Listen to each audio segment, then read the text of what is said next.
نحمده ونصلي ونسلم على رسوله الكريم أما بعد قال الله تبارك وتعالى أعوذ بالله من الشيطان الرجيم بسم الله الرحمن الرحيم يا أيها الذين آمنوا اذكروا نعمة الله عليكم إذ جاءتكم جنود فأرسلنا عليهم ريحا وجنودا لم تروها صدق الله مولانا العظيم اللهم صل على سيدنا ونبينا وحبيبنا وقرة أعيننا محمد وعلى آله وأصحابه وبارك وسلم۔ آگے آگے ہو جائیں، جو بھائی پیچھے ہیں مل مل کے بیٹھیں، پہلے اگلی صفوں کو پر کرنا چاہیے۔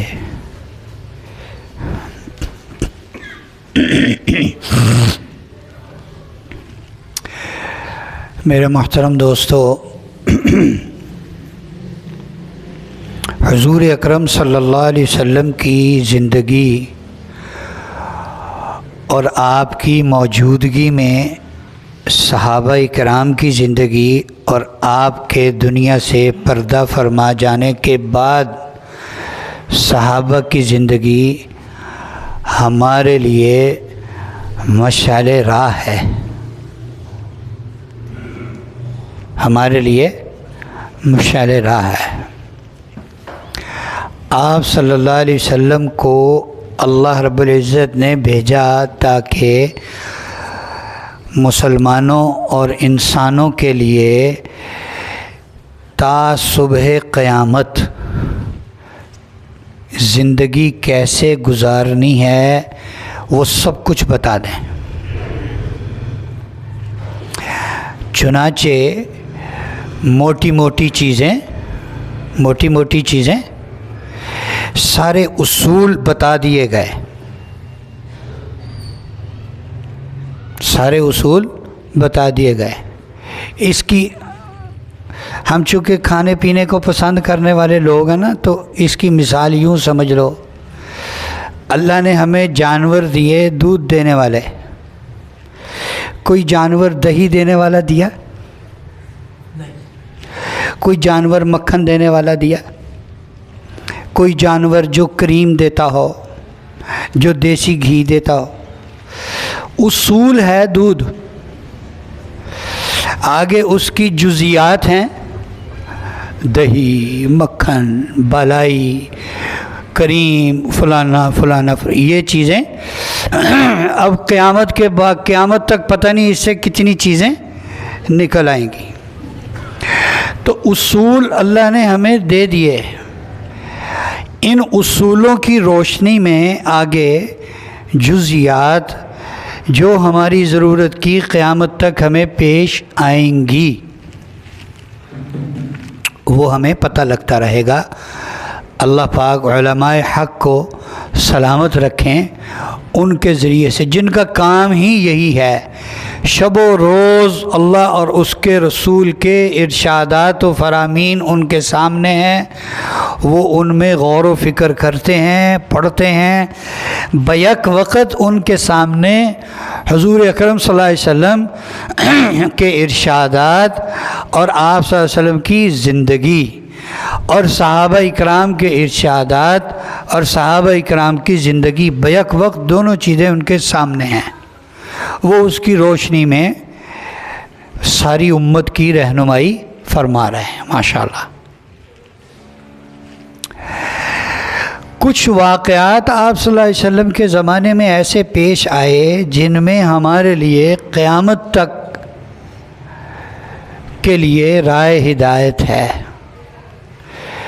اسلام نے جہاں اور احکامات دیے ہیں وہاں پر نرمی اور شفقت کے بھی احکامات دیے ہیں، سختی اور درستی کے بھی احکامات دیے ہیں، جہاں جنگ کے احکامات دیے ہیں وہاں صلح کے بھی احکامات دیے ہیں، جہاں پر دوستی رکھنے کا کہا گیا وہاں پر دشمنی کیسے رکھنی ہے، کس سے رکھنی ہے، یہ بھی کہا گیا، کھول کھول کر بتایا گیا،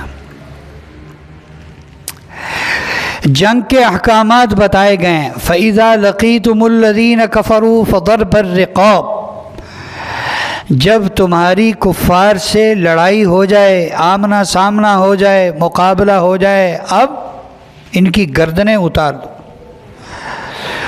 اور ایک جگہ کہا گیا وَإِن جَنَحُوا لِلسَّلْمِ فَاجْنَحْ لَهَا وَتَوَكَّلْ عَلَى اللَّهِ، اگر وہ صلح کرنا چاہتے ہیں تو تم بھی صلح کرو، تم بھی کیا کرو؟ صلح کرو۔ وَتَوَكَّلْ عَلَى اللَّهِ، اللہ پر بھروسہ کرو۔ یہ نہیں یہ غدر کریں گے، یہ بعد میں عہد توڑیں گے، یہ وعدہ توڑیں گے، یہ صلح توڑیں گے، یہ کچھ سازش رچائیں گے، اس کو اب پیچھے رکھو۔ اب جب وہ کہہ رہے ہیں کہ ہم صلح کرنا چاہتے ہیں تو تم بھی صلح کرو۔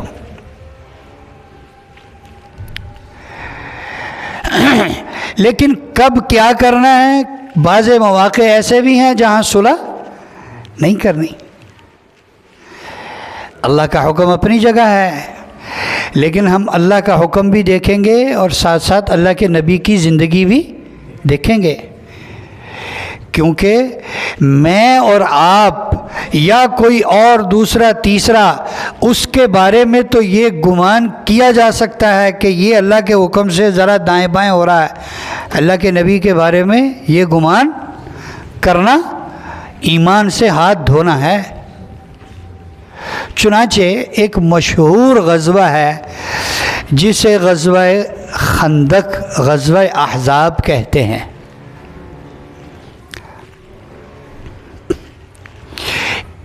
اصل جو بات بتانی ہے اس غزوے کا جو آخر ہے جسے ہم کہتے ہیں دی اینڈ، وہ بتانا، لیکن تھوڑا سا اس کا پس منظر بھی میں عرض کر دوں تاکہ بات اچھی طرح سمجھ میں آ جائے ہم سب کے۔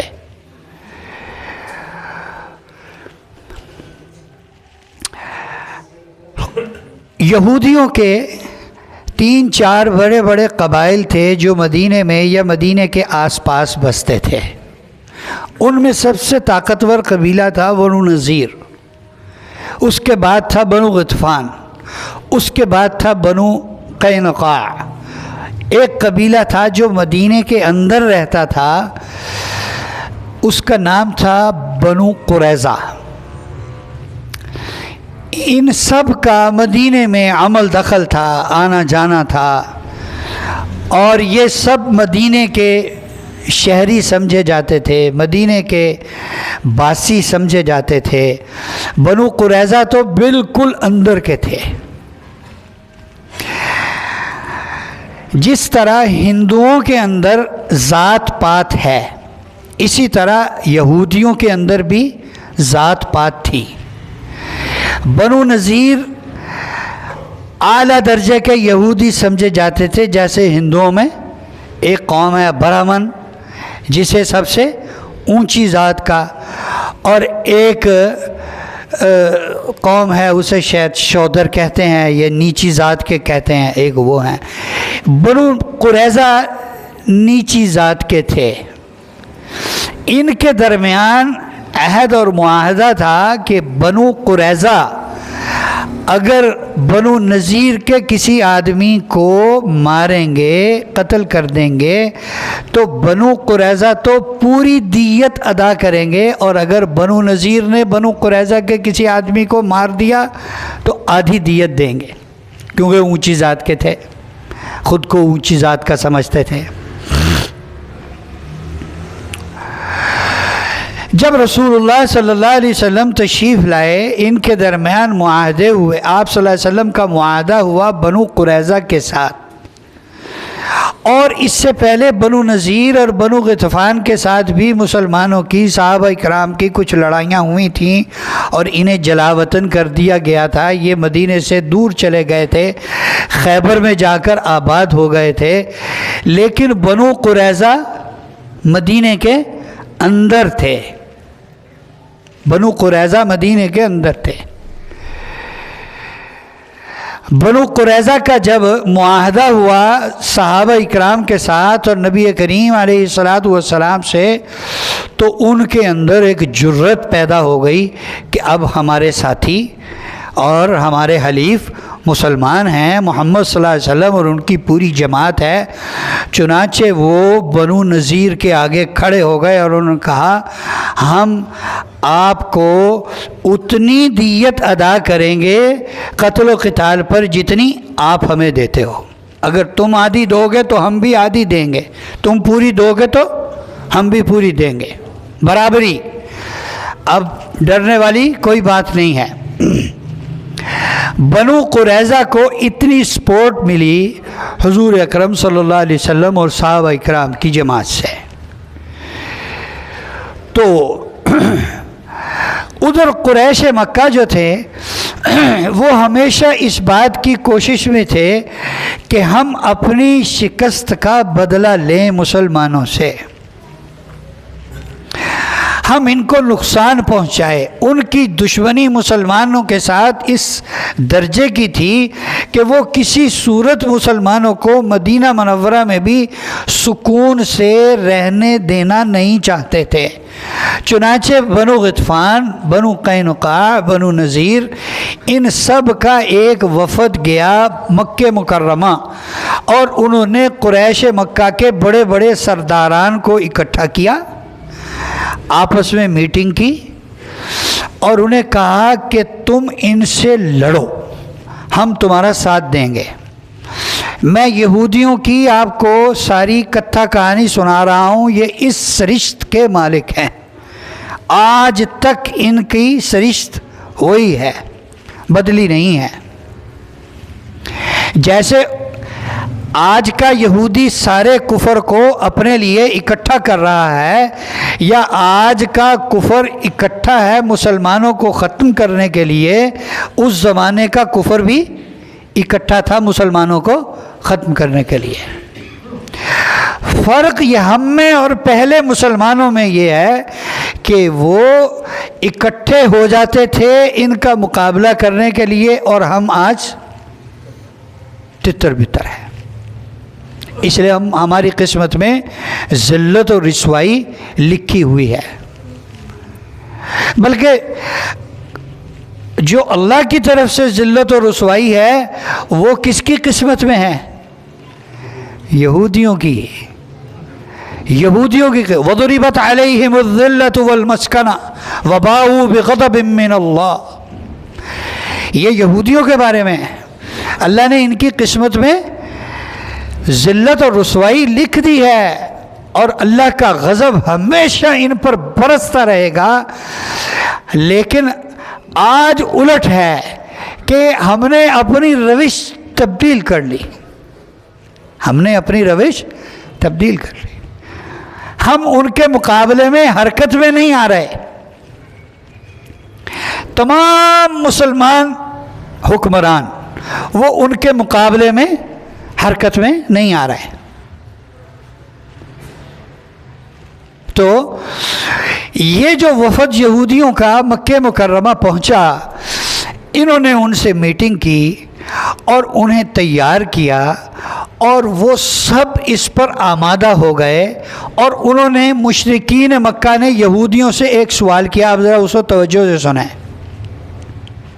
یہ جو آسمانی کتاب کو آج کل بھی کچھ لوگ ہیں وہ میڈیا پر آ کر عام عوام الناس کو شش و پنج میں مبتلا کرتے ہیں، جی وہ ایک آسمانی مذہب ہے، وہ برحق ہے۔ ابے وہ برحق کہاں ہو گیا؟ اب رسول اللہ صلی اللہ علیہ وسلم کی آمد و بعثت کے بعد حق کون ہے؟ کیوں جی اب حق کون ہے؟ پہلے والے جو تھے وہ حق پر تھے، ان کا ہم انکار نہیں کرتے، لیکن اب آپ صلی اللہ علیہ وسلم کا ارشاد ہے کہ اگر موسیٰ علیہ السلام بھی تشریف لے آئے تو انہیں بھی میری شریعت کی، میرے دین کی اتباع کرنی پڑے گی۔ اب تورات نہیں چلے گی، اب انجیل نہیں چلے گی، اب زبور نہیں چلے گی۔ ایک زمانے میں وہ برحق تھے، ایک زمانے میں وہ برحق تھے۔ ہاں، ہم سب کے جو پہلے والد ہیں کون ہیں؟ آدم علیہ السلام نا. لیکن میں اپنے نام کے ساتھ کیا لگا؟ ابراہیم خلیل ولد آدم علیہ السلام. کیوں جی؟ میں اپنے نام کے ساتھ یا آپ اپنے نام کے ساتھ کیا لگاتے ہیں؟ ابراہیم خلیل ولد آدم علیہ السلام. ابراہیم خلیل ولد محمد زاہد عزیزی، میں اپنے نام کے ساتھ یہ لگاتا، آپ بھی ایسے ہی ہیں. تو جب یہ لگائیں گے تو کیا مطلب ہے؟ وہ غلط ہو گئے.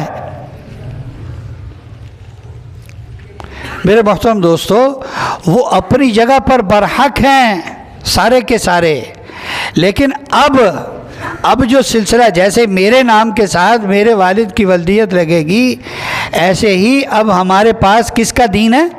رسول اللہ صلی اللہ علیہ وسلم کا مبارک دین ہے. یہ مشرکین مکہ نے ان سے سوال کیا کہ یہ بتائیں کہ محمد صلی اللہ علیہ وسلم کا دین حق ہے یا جو ہم بتوں کو پوجتے ہیں یہ حق ہے؟ آپ اہل حق ہے. مشرکین مکہ نے کہا یہودیوں کو، آپ کتاب والے ہو، آپ کے پاس آسمانی کتاب ہے، بقول آپ کا دین آسمانوں سے اترا ہے، آپ کو زیادہ علم ہوگا، آپ علم والے ہیں، آپ کتاب والے ہیں، آپ یہ بتائیں کہ ہم مشرکین مکہ حق پر ہیں یا محمد صلی اللہ علیہ وسلم حق پر ہیں؟ تو یہودیوں نے قسم کھا کر کہا کہ محمد صلی اللہ علیہ وسلم حق پر نہیں ہے، نعوذ باللہ آپ حق پر ہو، یعنی بت پرستی حق پر ہے، یہ انہوں نے کہا. پھر یہ دونوں گروپ چلے گئے، یہودیوں کا وہ پورا وفد اور قریش مکہ، وہ کعبۃ اللہ کے اندر اور کعبے کی دیواروں سے چمٹ کر عہد اور معاہدہ کیا کہ ہم مسلمانوں کو پورے طور پر ختم کرنے تک ان کے ساتھ لڑیں گے. چنانچہ ایک لڑائی لشکر اکٹھا کرنا طے ہو گیا، یہ طے ہو گیا ان کے ساتھ لڑیں گے. اور پھر اس کے بعد یہ بنو نذیر کے جو لوگ تھے یہ گئے مدینہ منورہ بنو قریظہ کے قلعے میں، ان کے محلے میں گئے، اور وہاں جا کر جو کعب بن اسد قریظی تھا، جو بنو قریظہ کا بڑا سردار، اس سے بات چیت کی کہ ہمارا ایک پورا لشکر تیار ہے متفقہ طور پر، ان کے مسلمانوں کے معاہدے سے تم نکلو اور ہمارے ساتھ شامل ہو، ان کو مل کر ختم کریں گے اور آزادی سے پوری دنیا میں حکومت کریں گے. انہوں نے کہا نہیں، ہم نہیں کریں گے. بہت مجبور کیا. آخر کار بنو قریظہ نے بھی معاہدہ توڑ دیا. آپ صلی اللہ علیہ وسلم کو خبر ملی کہ ان سب کا لشکر جمع ہو کر مدینے پر حملے کے لیے سفر شروع ہو گیا ان کا. آپ صلی اللہ علیہ وسلم نے صحابہ کو بٹھایا، صحابہ کو اکٹھا کیا، مشورہ کیا. مشورے میں یہ بات آئی، حضرت سلمان فارسی رضی اللہ تعالیٰ عنہ نے فرمایا کہ اللہ کے رسول، جب ہم ایران میں تھے تو اپنے دشمن سے اپنے بچاؤ اور دفاع کے لیے ہم اپنے علاقے کے چاروں طرف خندقیں کھودتے تھے تاکہ کوئی پیدل بھی انہیں کراس نہ کر سکے اور گھوڑے سے بھی چھلانگ لگا کر انہیں کراس نہ کر سکے.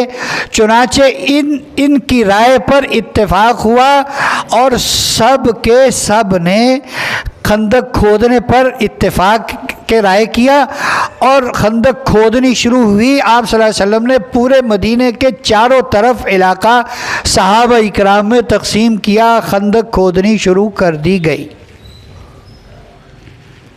خندق کھود دی گئی اور ایک دفاعی جو پلان تھا اسے پورا کیا گیا. اور پھر ایسے ہوا کہ وہ لوگ پہنچ گئے اور انہوں نے جب خندق دیکھی تو وہ بڑا حیران ہوئے کہ یہ کیا ہوا، یہ تو ہم نے کبھی سوچا بھی نہیں تھا کہ یہ ایسا دفاع کر سکیں گے. خیر، قصہ مختصر، یہ قصہ بہت لمبا ہے اور اس قصے کی بہت جزیات ہیں. آخر کی بات یہ ہے کہ حضور صلی اللہ علیہ وسلم نے جہاں اللہ سے دعائیں کیں، جہاں کوششیں کیں، وہ سب ایک طرف. بنو غطفان کے ایک آدمی حضرت نعیم بن مسعود مسلمان ہوئے، یہودیوں کے ایک سردار تھے، وہ مسلمان ہو گئے اور ان کے مسلمان ہونے کا کسی کو پتہ نہیں لگا۔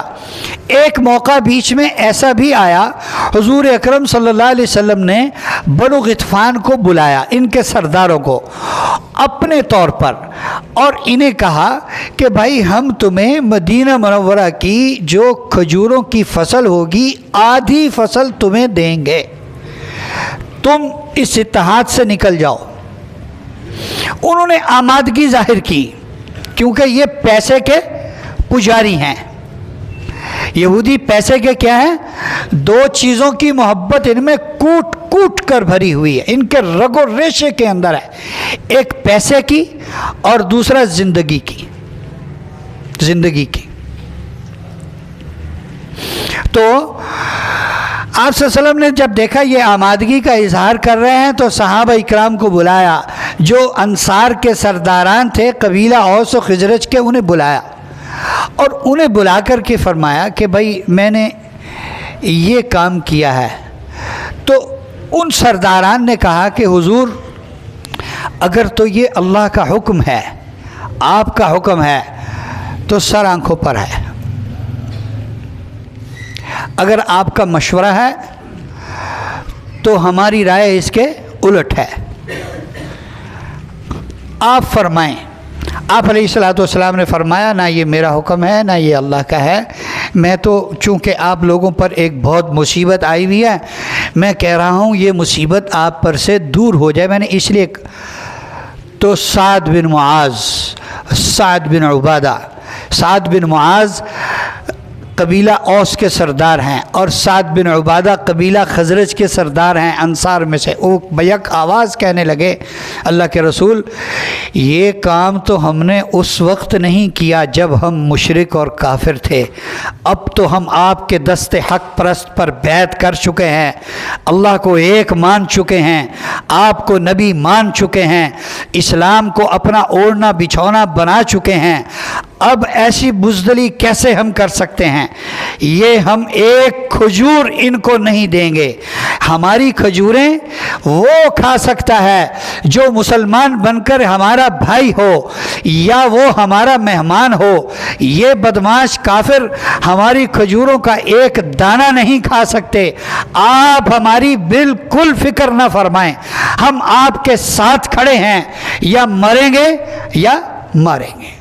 اس طرح انہیں اپنا رزق انہیں نہیں دیں گے۔ آپ صلی اللہ علیہ وسلم کا دل ماشاءاللہ اب ہمارا ٹھیک ہے۔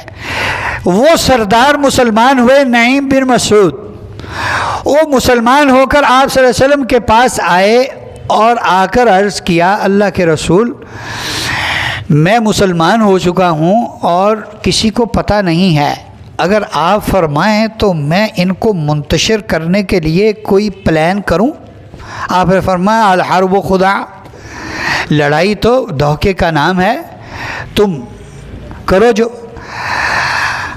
وہ بنو قریظہ کے پاس گئے اور جا کر کہا اللہ کے بندو تم تو مدینے میں ہو، اندر ہو، قریش باہر ہیں، سارے لشکر باہر ہیں، مسلمانوں نے خندق کھودی ہوئی ہے، اور لگتا ہے ان کو بات سمجھ میں آ گئی قریشیوں کو کہ ہم اندر نہیں جا سکتے، مسلمانوں کو ختم نہیں کر سکتے، تو تم ایسے کرو، یہ ایسے نہ ہو یہ بھاگ جائیں باہر سے تو تم اکیلے رہ جاؤ گے، تمہیں مسلمان چھوڑیں گے نہیں، پھر تمہارا آٹا بنا دیں گے پیس کر۔ تم انہیں کہو کہ اپنے بڑے بڑے 20 سردار تمہارے حوالے کریں، تمہارے پاس رہن رکھوائیں ہیں، تمہارے پاس بطور زر ضمانت کے رکھوائیں، اور پھر لڑیں تاکہ یہ باہر سے بھاگ نہ سکیں۔ انہوں نے کہا یار بات تو تمہاری ٹھیک ہے، ضرور کریں گے ہم ایسے۔ پھر گئے قریشیوں کے پاس، انہیں کہا کہ تم تو ادھر ہو باہر، اور اندر دیکھو کیا کھیل چل رہا ہے۔ بنو قریظہ کو جو انہوں نے آپ صلی اللہ علیہ وسلم سے معاہدہ توڑا، ان کو بڑی ندامت اور پشیمانی ہو رہی ہے، وہ کہہ رہے ہیں یار یہ مدینہ قبضہ کرنا، مدینے پر حملہ کرنا ان کے بس کی بات نہیں ہے۔ انہوں نے مسلمانوں سے کمٹمنٹ کی ہے مسلمانوں سے کہ تمہارے 20 بڑے بڑے سردار تم سے لیں گے زر ضمانت کے طور پر، انہیں قتل کر کے ان کی گردنیں مسلمانوں کے حوالے کر دیں گے۔ لو جی دونوں کے دل میں بات آ گئی. انہوں نے ادھر وفد بھیجا, ہم جب تک نہیں لڑیں گے تمہارے ساتھ ہے قریشیوں, جب تک اپنے 20 سردار ہمارے پاس زر ضمانت نہیں رکھوائیں گے. ان کو فوراً بات سمجھ میں آ گئی, لے بھائی وہ نعیم نے سچ کہا تھا. آپس میں پھوٹ پڑ گئی. اس کے بعد ایک آندھی آئی, پھر سب تتر بتر ہو گئے, بھاگ گئے. یہاں تک کہ میں قصہ مختصر کر رہا ہوں, جو اس کا آخر میں سنانا چاہتا ہوں وہ عرض کرنا مقصد ہے. سب چلے گئے, بنو قریظہ رہ گئے مدینہ منورہ میں. آپ صلی اللہ علیہ وسلم جنگ سے فارغ ہو گئے اور جنگی سامان سارا لباس اتار دیا. ایک مقام پر جبرائیل امین علیہ السلام تشریف لائے دہیہ کلبی کی صورت میں, اور آ کر وہاں اونچی آواز سے آواز دی, اے لوگوں, اے مسلمانوں, تم نے اپنے جنگ کا لباس کیوں اتار دیا؟ آپ صلی اللہ علیہ وسلم اپنے گھر میں تشریف فرما تھے. ایک روایت میں حضرت زینب اور ایک روایت میں حضرت عائشہ رضی اللہ تعالی عنہن آپ کا سر مبارک دھو رہی تھیں. بیچ میں چھوڑ کر آپ صلی اللہ علیہ وسلم باہر نکلے, کیونکہ آپ کو تو پتہ تھا کہ یہ جبرائیل کی آواز ہے, اگرچہ وہ دہیہ کلبی کی صورت میں آئے تھے. چنانچہ آپ صلی اللہ علیہ وسلم کو جبرائیل نے اللہ کا حکم سنایا کہ اللہ کا حکم ہے کہ تم اب بنو قریظہ پر حملہ کرو. چنانچہ بنو قریظہ پر حملے کے لیے مسلمان تیار ہوئے اور 25 دن تک ان کا محاصرہ ہوا. 25 دن تک. بنو قریظہ جب مدینے میں تھے آپ صلی اللہ علیہ وسلم کی ہجرت سے پہلے, تو بنو قریظہ کا معاہدہ تھا, اور ان کے دوست اور حلیف تھے قبیلہ اوس والے حضرت سعد بن معاذ رضی اللہ تعالیٰ عنہ. وہ زخمی ہوئے تھے.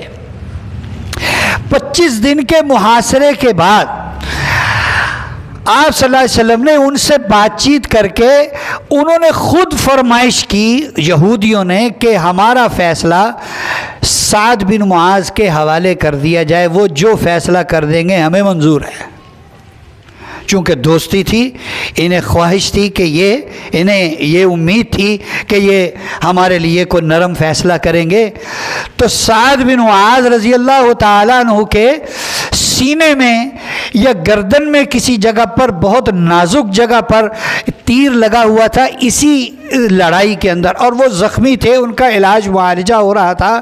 حضرت سعد بن معاذ رضی اللہ تعالیٰ عنہ کو ان کے لیے فیصلہ کرنے کے لیے لایا گیا بنو قریظہ کے پاس. انہوں نے فیصلہ کرنے سے پہلے سب سے پوچھا, یہودیوں سے, مسلمانوں سے, آپ کو میرا فیصلہ منظور ہوگا؟ سب نے کہا آپ کا فیصلہ ہمیں منظور ہے. یہودیوں نے بھی کہا اور مسلمانوں نے بھی کہا. چنانچہ حضرت سعد بن معاذ رضی اللہ تعالیٰ عنہ نے فیصلہ فرمایا کہ ان کے مردوں کو قتل کر دیا جائے, عورتوں اور بچوں کو غلام بنا لیا جائے, اور ان کے سارے سامان کو مال غنیمت بنا لیا جائے. چنانچہ سارے کے سارے یہودیوں کو قتل کر دیا گیا. جب یہ فیصلہ ہوا تو نبی کریم صلی اللہ علیہ وسلم آپ فرمانے لگے کہ اے سعد, تم تو یہ فیصلہ ابھی کر رہے ہو, آج صبح تہجد کے وقت میں جبرائیل امین میرے اوپر وحی لے کر آئے اور یہی فیصلہ مجھے آپ نے سنایا, یہی فیصلہ جبرائیل نے مجھے بتایا. ان کے بارے میں یہ فیصلہ اللہ نے کیا ہے, یہ فیصلہ تمہارا نہیں ہے.